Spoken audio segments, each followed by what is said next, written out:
नमस्कार विद्यार्थियों, मैं डॉक्टर ओम प्रकाश बैरवा, सहायक आचार्य संस्कृत, राजकीय स्नातकोत्तर महाविद्यालय झालावाड़। आज हम महाकवि कालिदास विरचित अभिज्ञान शाकुंतलम नामक नाटक के प्रथम अंक का अध्ययन करेंगे।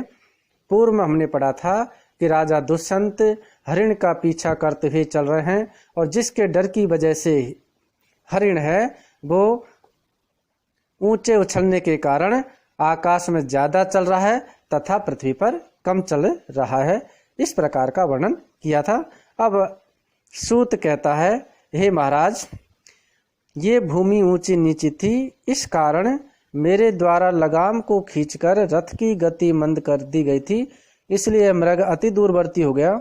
अब आप पुनः समतल भूमि पर है, अतः यह मृग अब दुष्प्राप्य नहीं होगा, अर्थात शीघ्र ही से पकड़ लेंगे। राजा कहता तो फिर लगाम ढीली कर दो, और सूत वैसा ही करता है। मुक्तेषु रश्मिषु निरायते पूर्विकाया निष्कम्प्य चामरे शिखा निभृतोर्ध्विकर्णः आत्मोद्धतैरपि रजोभिरलङ्घनीया धावन्तमी मृगे जवाक्षिमये विरथ्यः। मुक्तेषु रश्मिषु निरायत पूर्वकाया निष्कम्प चामर शिखा निभृतोर्ध्विकर्णः आत्मोद्धतैरपि रजोभिरलङ्घनीया धावन्तमी मृग जवाक्षिमये विरथ्यः।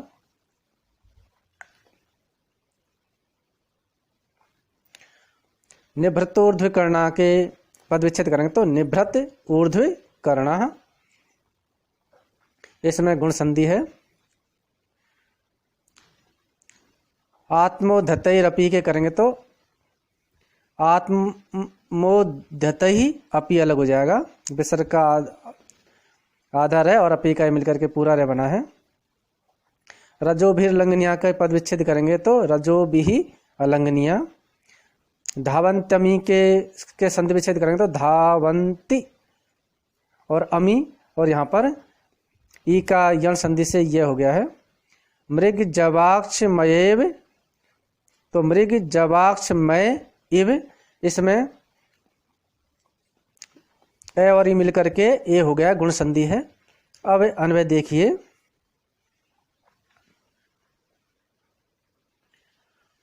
रश्मिषु मुक्तेषु निरायत पूर्वकायाः निष्कम्प चामर शिखा निभृतोर्ध्वकर्णः आत्मोद्धतै अपि अलंघनीया अमीरथ्या मृग जवाक्षमया इव धावन्ति।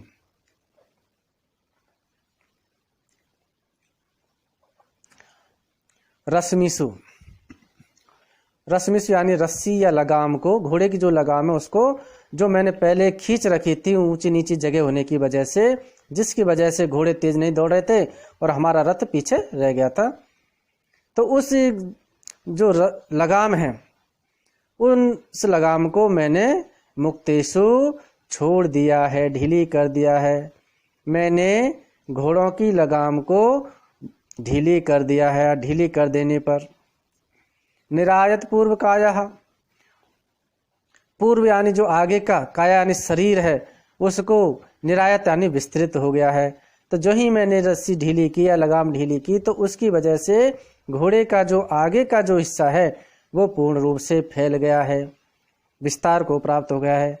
निष्कंप चामर शिखा, और जो उनके सिर पर जो कलंगी लगा रखी है वह निष्कंप चामर शिखा, जो शिखा उनकी जो शिखा है वह निष्कंप हो रही है, अर्थात जो कलिंगी है उसके ऊपर हिस्से चंचल से रहित है, अर्थात उनमें किसी प्रकार की कोई चंचल नहीं है या हलचल नहीं हो रही है, निश्चल हो गए हैं।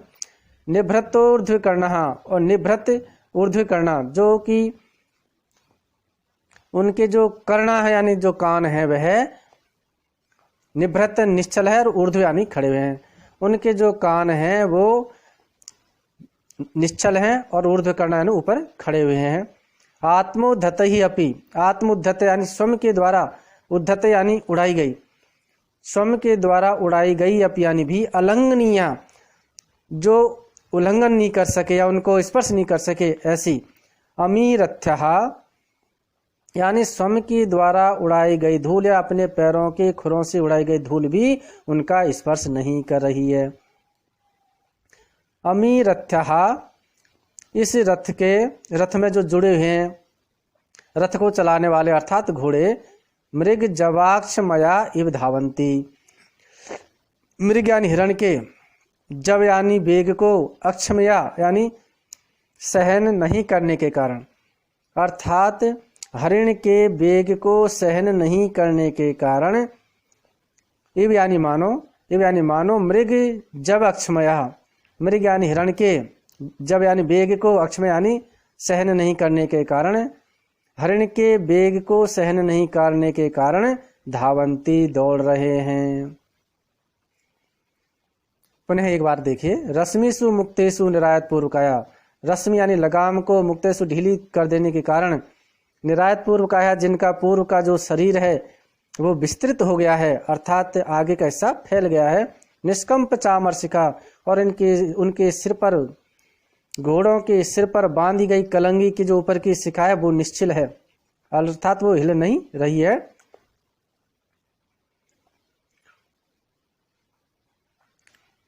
निभृत ऊर्ध्व कर्णः, और उनके जो कर्ण हैं, कान हैं, वे भी निभृत या निश्चल है, ऊर्ध्व यानी खड़े हुए हैं, उनके जो कान है वो भी ऊपर खड़े हुए हैं, और निश्चल है वो भी नहीं हलचल हो रही है।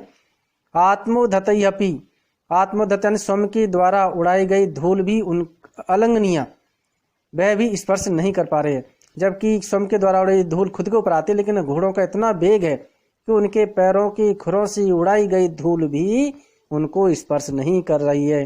जब तक जो धूल उड़ करके उनके पास आने लगते तब तक घोड़े और भी आगे चले जाते हैं। अमीरथ्यः, अम यानी ये, रथ यानी रथ में जुड़े हुए जो घोड़े हैं वे, या रथ को खींचने वाले जो घोड़े हैं वे, मृग जवाक्षमया, मृग यानी जो हरिण है वह,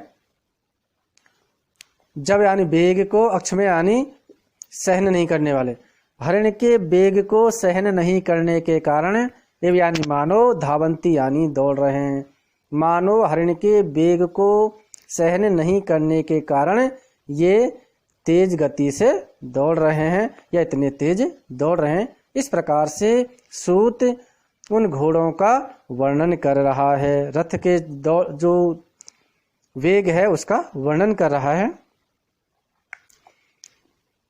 इस पद में दौड़ते हुए घोड़ों की स्वाभाविक चेष्टाओं का वर्णन होने से इसमें स्वभावोक्ति अलंकार है, जिसका लक्षण है स्वभावोक्ति तथा चारु यथावत वस्तु वर्णनम।